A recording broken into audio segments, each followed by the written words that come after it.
누가복음 1장입니다. 누가복음 1장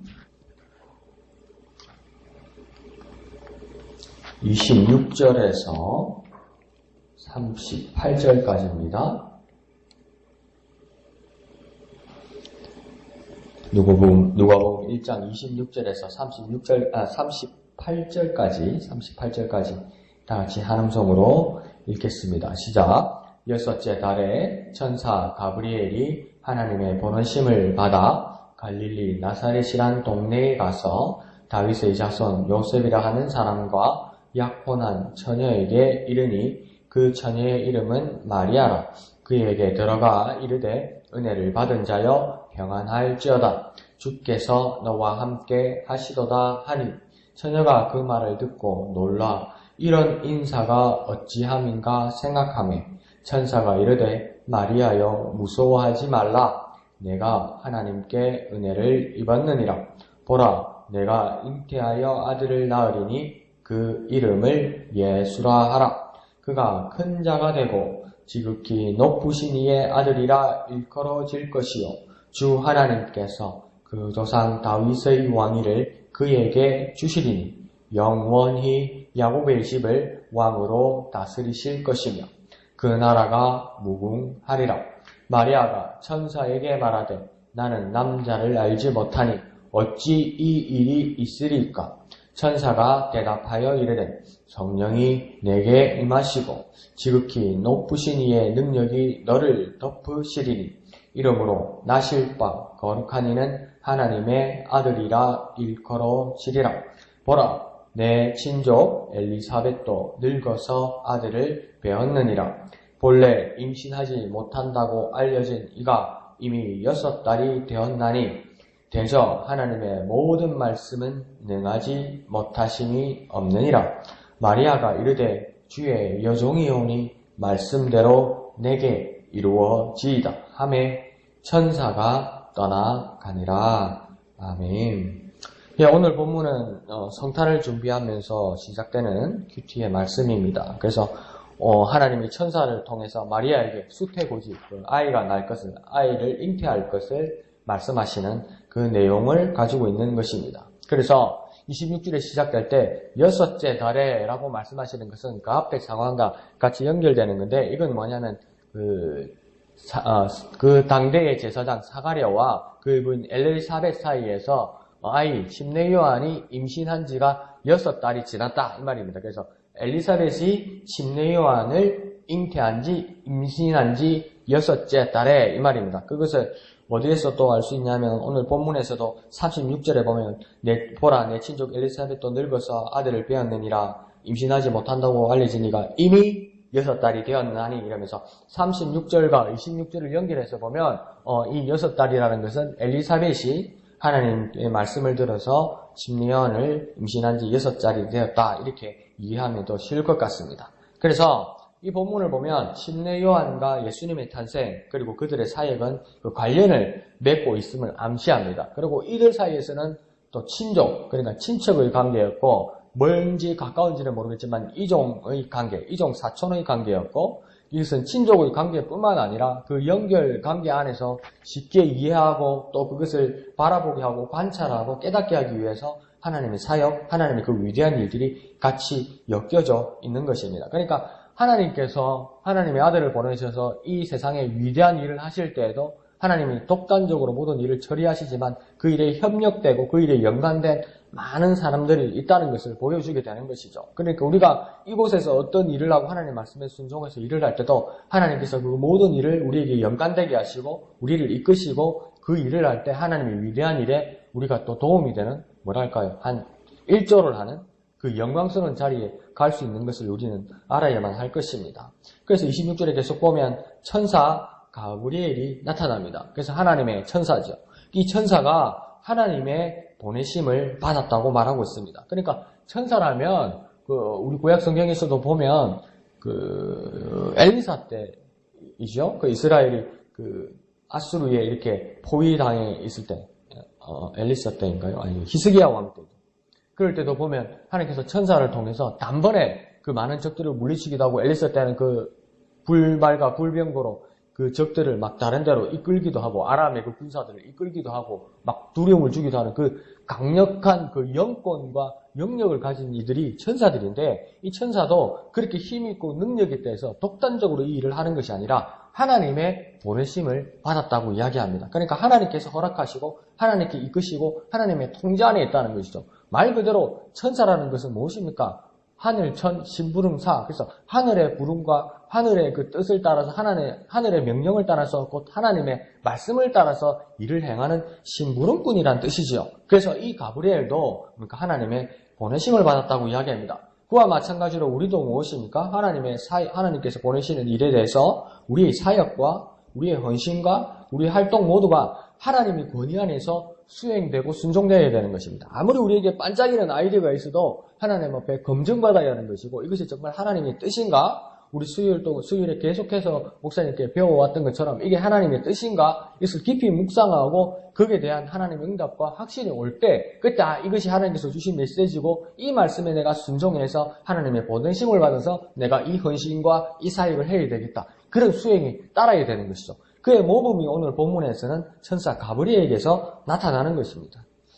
자, 그러면서 27절에 이제 가브리엘이 누구에게 이르냐면 처녀 마리아에게 이르렀다 이렇게 이야기합니다. 그래서 이 처녀인 마리아는 누구와 그 약혼한 관계라고 하냐면 다윗의 자손이라고 그러니까 유다 지파의 사람이겠죠. 그래서 유다 지파 다윗의 자손 요셉이란 남자와 약혼한 사이라고 오늘 본문 27절에서 말하고 있습니다. 근데 지금 개역 개정의 그 새로 번역된 성경에서는 약혼이라고 우리가 다 이해하기 쉽게 썼는데 유전 개역 한글에서는 이 약혼이란 말을 정혼이라 썼을 것입니다. 그래서 왜 굳이 정혼이란 옛말을 쓰게 됐냐면 이 이스라엘의 간섭에서 그 보통 우리가 생각하는 약혼, 정혼하고 이게 조금 다르고 결혼 사이에서도 다르고 이렇게 뭐랄까 우리가 이해할 수 없는 조금 중간의 위치에 서 있는 관계가 그 이스라엘의 이 약혼, 정혼의 관계이기 때문에 약혼이라 쓸 때도 있고 정혼이라 쓸 때가 있었습니다. 그러니까 화원하면 되죠. 이런 상황이 아니고요.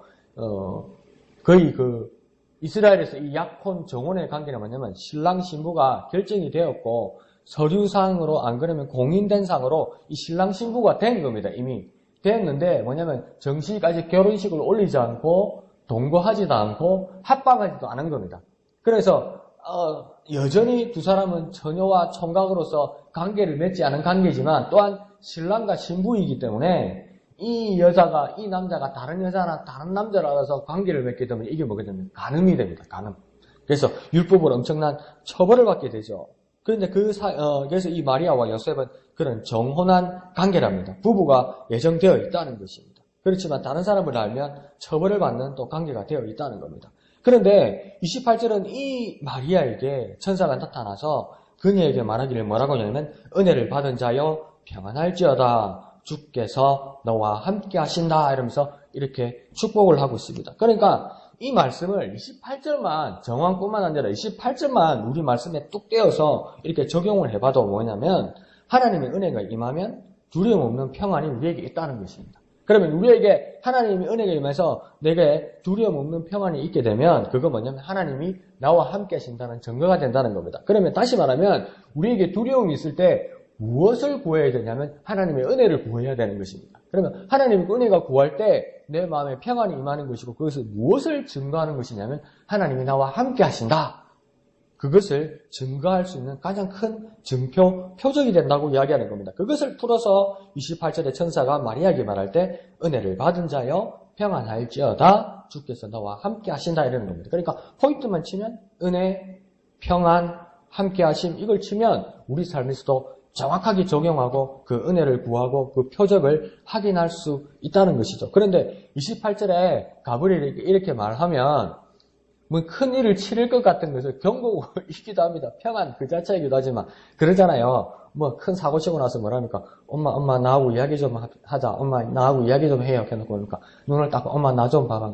엄마 내 하는 말에 놀라지 마. 엄마 마음 편안해. 이거 집에 어항청심은 없나? 뭐 이러잖아요. 이거 뭡니까? 큰 사고 칠 말을 하는 거잖아요. 진짜 엄마의 마음의 안정과 평안을 위해서 하는 말이 아니고 큰 사고 치니까 괜히 그렇게 하는 거잖아요.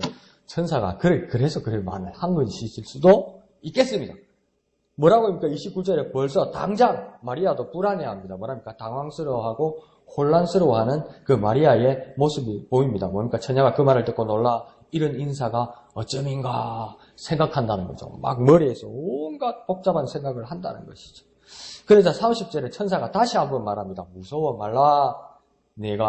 너가 하나님의 은혜를 입었다. 이렇게 전합니다. 그러니까 다시 한번 우리 모습으로 적용해보면 당황하고 모르면 무서워하는 공포가 우리에게 임한다는 겁니다. 그러니까 내가 뭘 해야 될지 모르고 이 상황이 뭔지를 모르면 사람들은 당연하게 당황하고 그것은 무서워하게 된다는 겁니다. 그것도 천사가 지금 파악하고 있다는 것이죠. 근데 우리 삶을 보아도 그건 정확하게 맞는 말 같아요.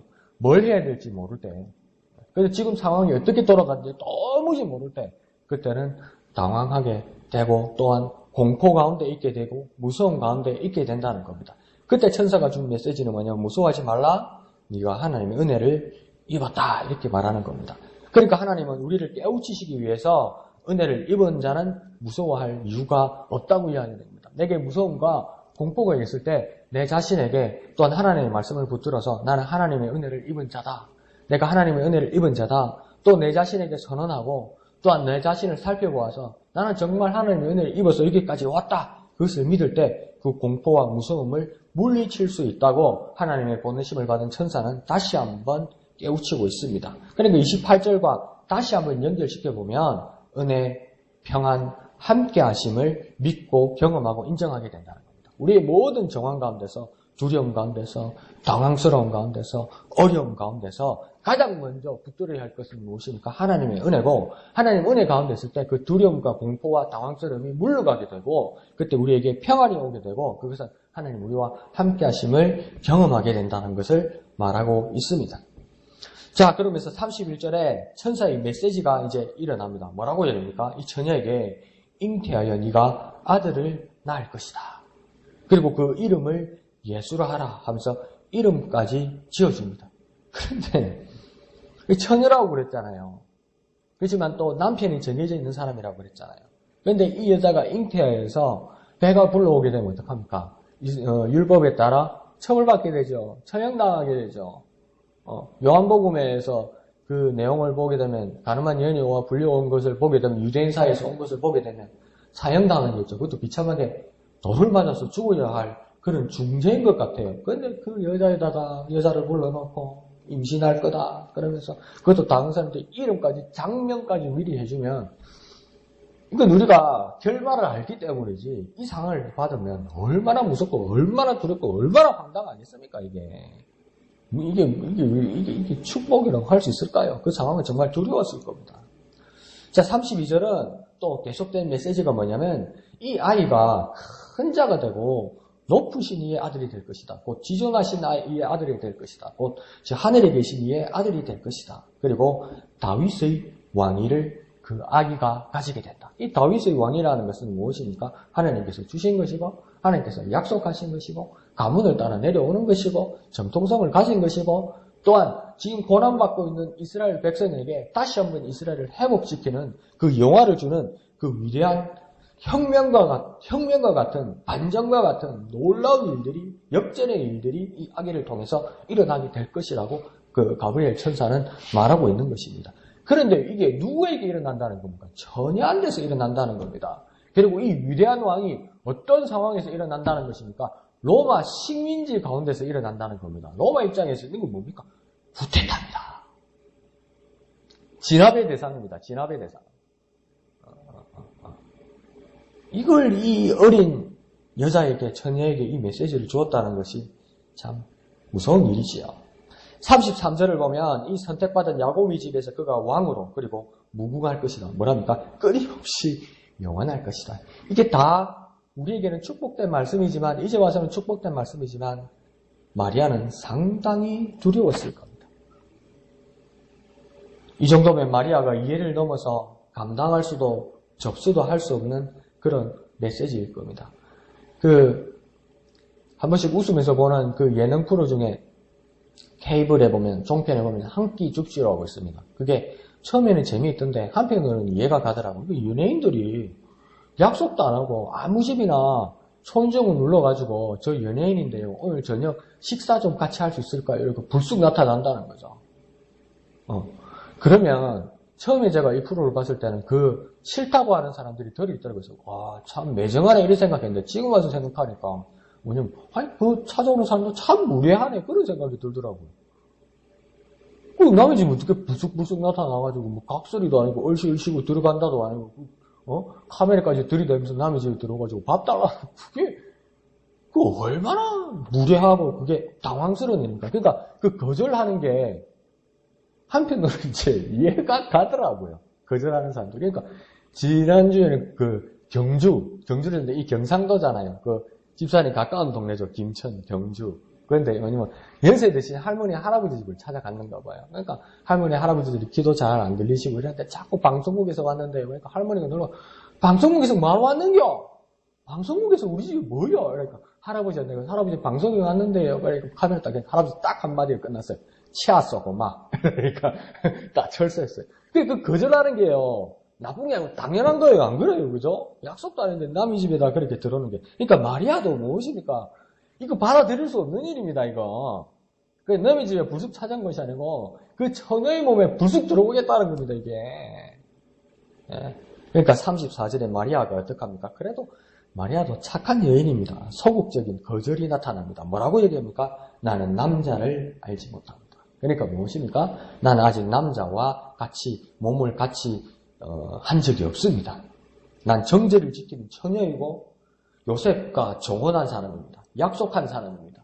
아직 결혼식을 올리지 않았고 그 남자와 약속했기 때문에 나는 순결한 여자입니다. 이렇게 말하는 것이죠. 이렇게 소극적으로 애둘러서 이렇게 거절을 합니다. 그러자 드디어 35절에 천사를 통하여 압도적인 하나님의 말씀이 선포됩니다. 하나님의 말씀이 확 밀어붙이시죠. 그래서 35절에 뭐라고 합니까? 성령이 임하시고 능력이 너를 덮으시리니 이랍니다. 그러니까 그 아가는 너희 아가이기 이전에 하나님의 아들 거룩한 자다 이렇게 말합니다. 그러니까 이게 막 하나님의 압도적인 말씀이지만 그냥 밀어붙였다는 거죠. 그러니까 주저할 때, 이해하지 못할 때, 두려울 때 때로는 하나님의 강력한 하나님의 말씀이 막 우리를 이끌어낸다는 것이죠. 그러니까 사도행전에서도 그 집사 빌립이 막 천사와 하나님의 말씀에 이끌려서 광야로 막 끌려가잖아요. 그러니까 그 하나님의 말씀을 전하고 막 지역에 가서 하나님의 말씀을 전하다가 하나님이 성령을 통해서 천사를 통해서 광야로 사막으로 저 황무지를 이끌어갔을 때 다른 사람이 삼자의 입장에서 볼 때도 뭡니까? 제정신이 아닌 사람이죠. 그죠? 근데 거기서 누굽니까? 이들표의 내시를 만나잖아요. 하나님의 말씀을 바라보는 내시를 만나서 하나님의 말씀을 그 자리에서 증거하고 막 침례를 주고 이런 사역이 일어나잖아요. 그러니까 그게 압도적인 거거든요. 그래서 사도행전 1장 8절에서도 이렇게 말씀하시죠. 성령이 너에게 임하시면 너희가 권능을 받고 이 말은 뭡니까? 성령이 오시면 성령이 우리에게 오시면 성령이 우리 안에 계시면 불가능하고 이해 불구하고 심지어 인간의 재성으로 싫은 것까지도 하나님께서 권능으로 하나님의 능력으로 가능하게 하신다 이렇게 말하는 겁니다.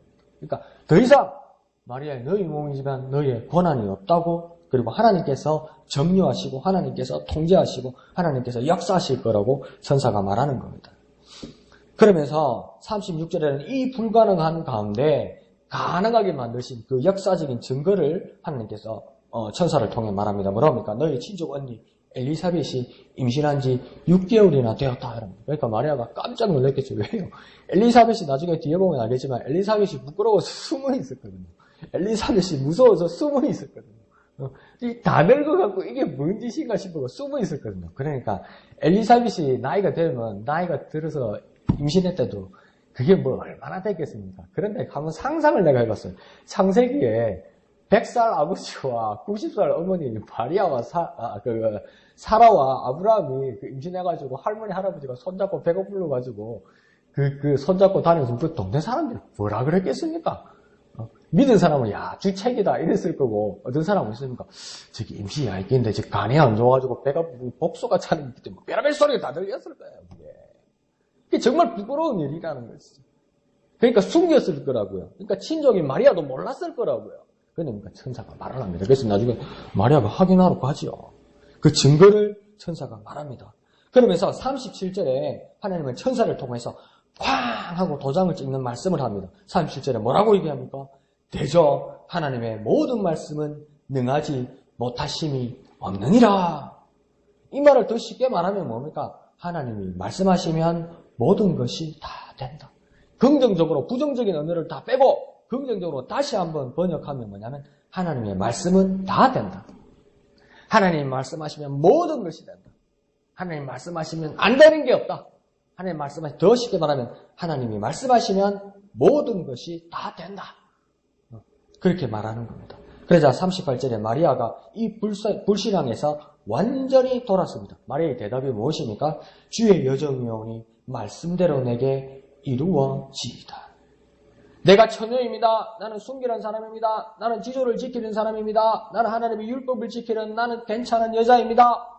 나는 믿음이 있는 사람입니다. 이거 다 던져버리고 나는 더 이상 그런 사람이기보다는 나는 종입니다. 이렇게 말하는 거예요.